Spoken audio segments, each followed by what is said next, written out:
Chicago Mayor Richard M. Daley, autocratic juggernaut of the city of Chicago, elected to 7 mayoral terms since 1989, and longtime opponent of anti-war political activists, spoke at the 16th Annual Chicago Neighborhood Development Awards on February 9, 2010, and made some stunning remarks. This is a low-fidelity recording of a portion of his remarks. Why do we always have to go to war continually? Why can't we rebuild America? Why is it we have to take $300, $400 billion and tell people we're only going to be there for a year and we're coming home and we declare victory? What is it? What is it about America? How did we start this century of 10 years of war? 10 years of war, we started it, and we'll continue to move forward. Where are the anti-war people? I look down at the Dirksen Center. Where are they? Where are they? They disappeared. What happened?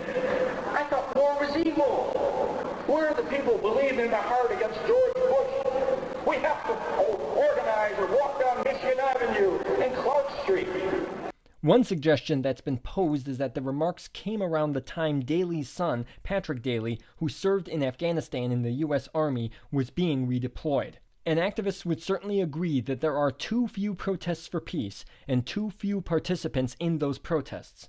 But the mayor's recent anti-war words grossly misrepresent his long record against anti-war activists. Since the 2003 war in Iraq, Mayor Daley fought repeatedly against grassroots Chicago peace activists, delaying and denying permits, arresting and intimidating activists, sometimes forcibly canceling protests altogether.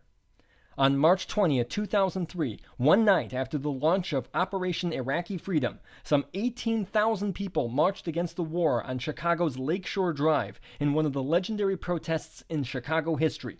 Instead of joining in the peace protests, or encouraging people to protest, or ordering the schools and city operations closed so that students and city employees could protest, Daley instead sent massive numbers of violent police to forcibly disrupt the protest at Michigan and Oak before the protest could finish its planned route down Michigan Avenue.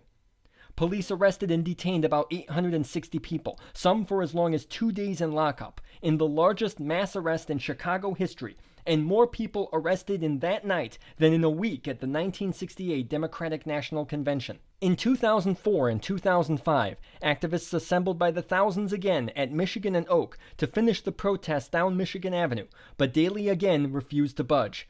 In 2004, anti-war activists were forcibly rerouted down low-profile Clark Street. In 2005, the protest march was blocked entirely, and 8 people were arrested at a downtown press conference held by anti-war organizers. In 2006, peace activists finally did protest down Michigan Avenue, but only after activists cleverly applied not for a march permit, but a parade permit, and scheduled an anti-war parade down Michigan Avenue.